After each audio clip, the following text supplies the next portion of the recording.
will be a Batman episode. There will. This time, we're doing a throwback episode where we discuss a movie that didn't recently come out, but it's still a cult classic, The Dark Knight.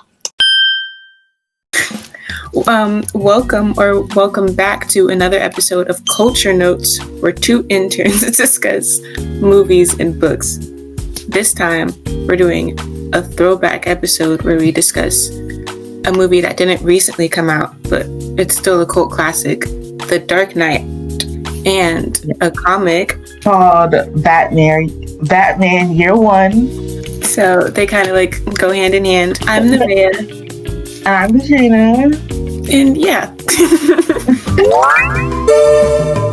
I'll just do like a super quick overview, and like before I get super specific, I would recommend it because one, stacked cast. It has Cillian Murphy, Heath Ledger, Christian Bale, obviously, Maggie Gyllenhaal, Morgan Freeman, Michael Caine. Like everyone's in there.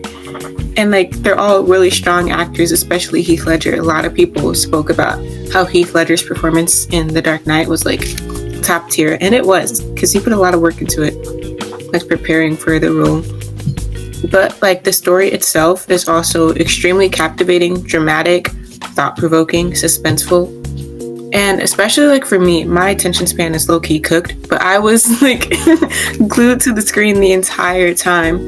And I feel like that's mostly because there's so many fine details and subtextual themes that feel like action, even when there's like not a lot happening on screen. To be fair though, there was a lot happening on screen most of the time. There was a lot of explosions and such. But overall, it's like a really good film. And what else? It's a really good film. It was. I watched the whole trilogy and everything, so. Oh, a true one. Yeah. And it has a Hans Zimmer score, so like what else do you need? Lit. But aside from that, it wasn't just a retelling of Batman's story.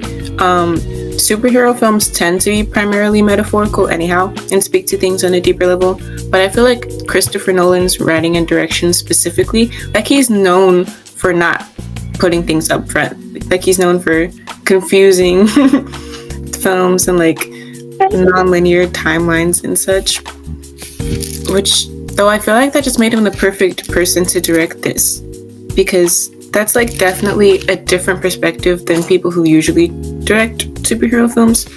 And it's also super fitting for Batman specifically. Like, I don't know, I think Christopher Nolan, he absolutely knew what he was doing. It's also, like, aside from being heavily symbolic, it's also super meaningful, emotional, and extremely quotable. I have a list of like 12 of my favorite quotes from The Dark Knight. And it's so funny because I watched it really late. I watched it like last year, low-key. And so every time like someone said something, like when he said, oh, you either die a hero or you live long enough to see yourself become the villain, I was like, oh my god, I didn't say that. And ever since then, I don't know if it came from there, but I feel like you're always hearing that line somewhere. Like not just from there, but like people like really draw from that. Yeah, and like before I watched it, like when people say that quote, they say it's like to be edgy, and I was like, oh, it's kind of. But then like by the end of the movie, I was like, no, that's actually fits the story extremely well. Like that makes sense why they said that. It was also the first one I watched in the trilogy.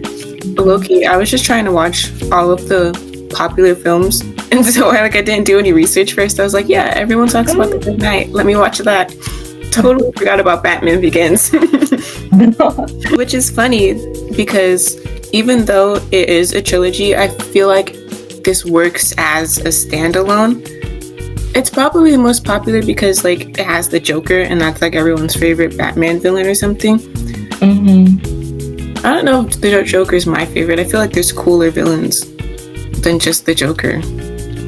I feel like there is too. But at the same time, their like whole like relationship is like so weird. Batman and Joker. Like there's a lot to say about it, so I guess that's why it's always like front and center.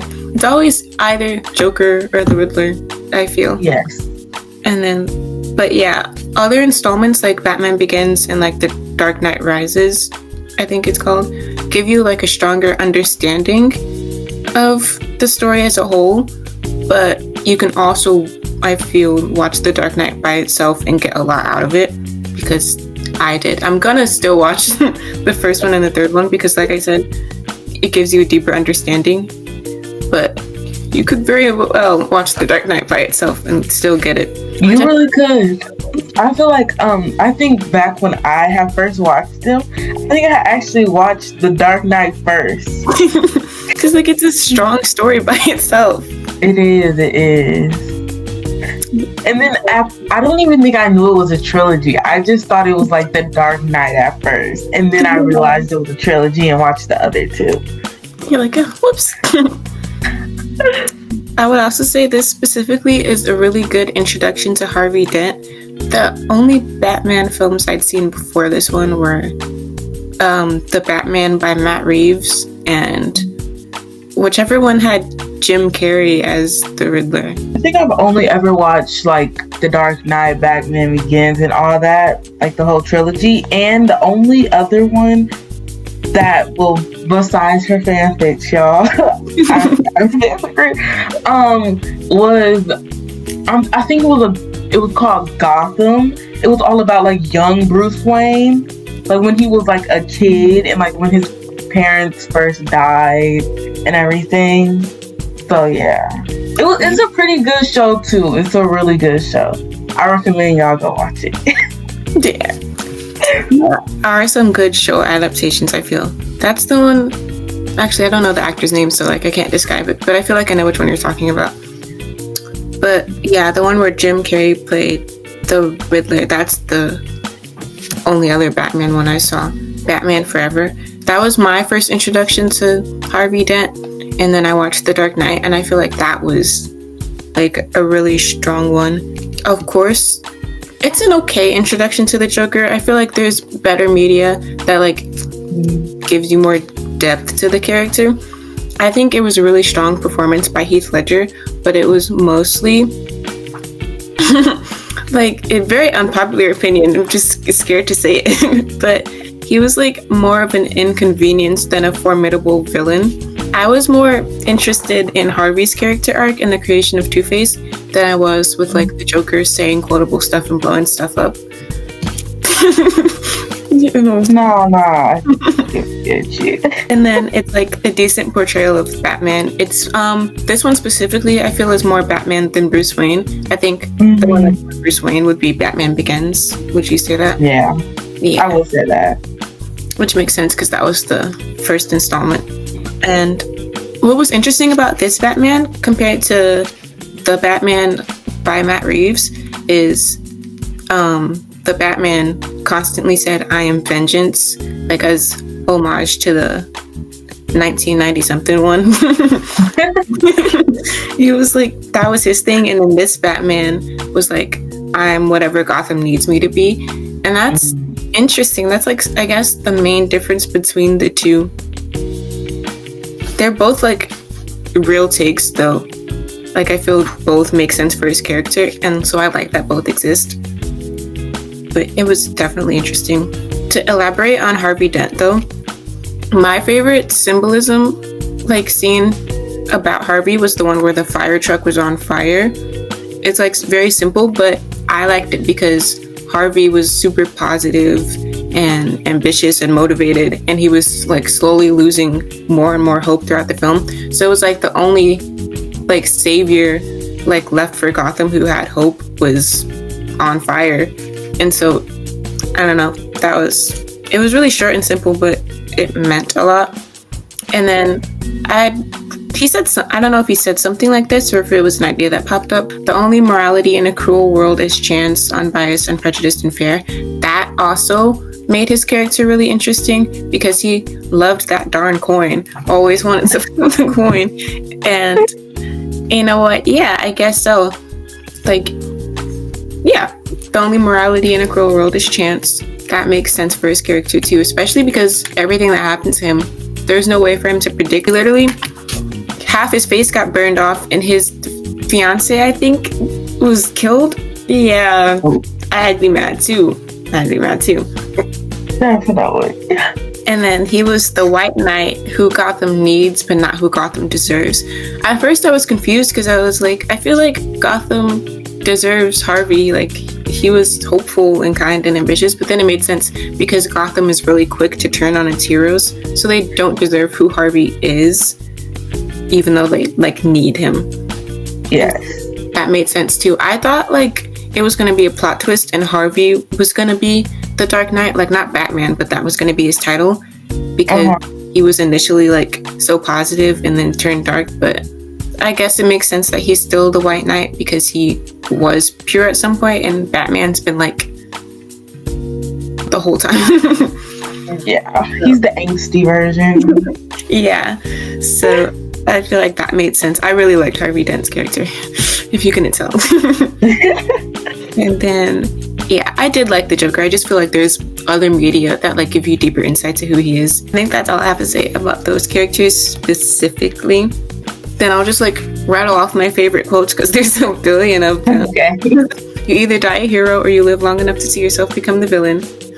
Want to know how I got these scars? Why so serious? The night is darkest just before the dawn. You make your own luck. Some men just want to watch the world burn. In their last moments, people show you who they really are. And then I'm whatever Gotham needs me to be. What would you say is your favorite quote, though, out of all of them? Out of all of those, or which one like just really kind of like sticks with you? I think I might have to hop on the bandwagon and say you either die a hero or you live long enough to see yourself become the villain. So I don't know. I still wouldn't consider Batman a villain. Like, he's obviously an anti-hero, but he's not a villain. He has good intentions.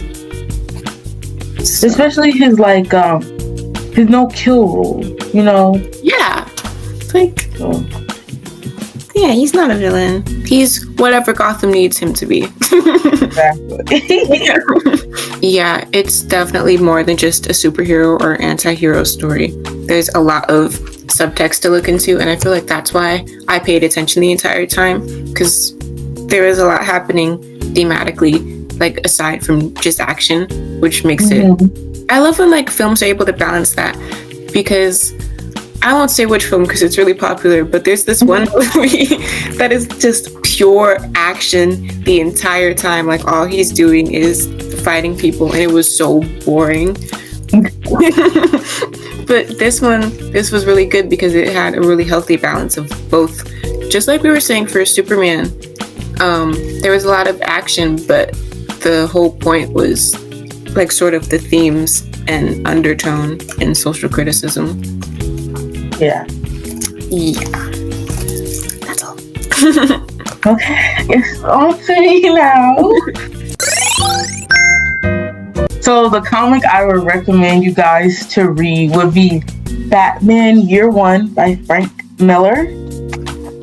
It really shows you Bruce Wayne's first year as Batman, like where he's still learning the ropes, making mistakes, and like still very human and vulnerable. It's like, it's right as he comes back, like after years of being abroad, and decides to like wage war on crime in Gotham, basically. It also introduces Lieutenant Gordon, like his arrival in Gotham, and it shows how corrupt the police force is there and how he's trying to stand up for justice. It's also like their arcs like parallel each other, and like when they finally intersect, it really lays the foundation for like the Batman and Gordon alliance that they will eventually have later on. It also introduces Selene Kyle, aka Catwoman, before she becomes Catwoman, a cat burglar. Some really important like themes and tones and morals that I found in there were like corruption versus morality. Like, Gotham is shown as a rotten city where crime isn't just in the streets, it's like literally everywhere. Media, city hall, the police department. Like, for example, cops either take up for something or are looking away, or even using their own power for personal gain. Another one is heroism through imperfection. It shows that heroes aren't born. Like, they make mistakes, they learn, they adapt. Like, Bruce's first attempt at being Batman ends up with him getting stabbed and like barely escaping. And the other side of that would be like Gordon. He's struggling to keep his moral compass steady while like balancing his personal life and his work life and his own compromises. Like, he's still trying to find like that in between, even though he doesn't want to compromise his morals at all. Another important one would be building trust in a broken system. Like, as you can tell, Gotham doesn't trust anybody, even their own neighbors. Nobody trusts anybody, really. So it's a place where everyone's motives are like suspects. Everyone is a suspect, and their trust really needs to be earned slowly. Like, for example, you can take, I'm bringing up Gordon and Batman a lot because it's a really prominent feature that keeps happening and will keep happening in later comics or adaptations or anything. Like, Gordon didn't immediately see Batman as an ally. He really just only saw him as a dangerous vigilante at first. And then for Batman's perspective, Batman only trusts Gordon enough to work with him after he sees Gordon's action against corruption.